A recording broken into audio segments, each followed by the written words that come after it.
In life, everything is either yes or no. Choices, yes, choices everywhere. You want to read books or you want to play games. You prefer vegetables or meat. You like fruit juice or you like soda. Yeah, you get the idea.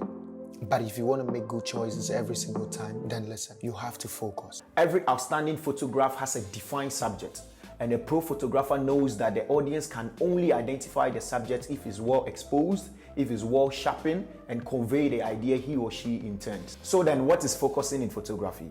It is the process of making adjustments to the lens to find maximum resolution, sharpness, or contrast for your chosen subject.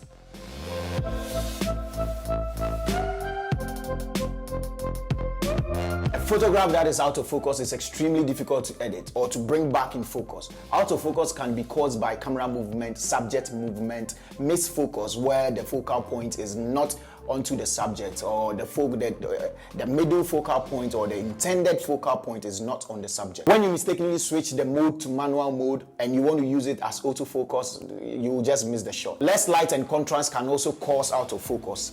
When your scene has less light or when your scene has less contrast, definitely the lens will find it difficult to locate the subject, and you, even when it takes the shot, you are going to get a blurry shot or anything like that. Right, so basically we have two types of focusing mode. We have the autofocus mode and then we have the manual focusing mode. When it comes to the autofocusing mode, we have the single shot autofocus mode, which is usually denoted by AF-S.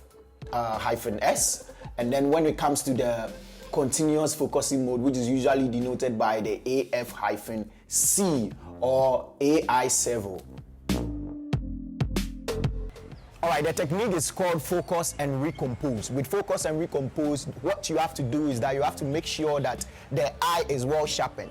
But whilst you are doing that, there is a chance that you are not going to compose the photograph very well or compose the portrait very well, because the moment you do that with the middle focal point, the entire frame or the entire camera tends to go up and then you lose the downward side of the subject. So what you have to do is you focus on the eye of the subject and then you lock it down. You have press your shutter button. You have press it to lock the focal point down. And this can only be achieved when your setting is on single shot autofocus mode. So you focus on the eye, you lock the focus down, and then you recompose it, and then you take the entire shot. And then you get the amazing shot. Don't ever take blurry shots again.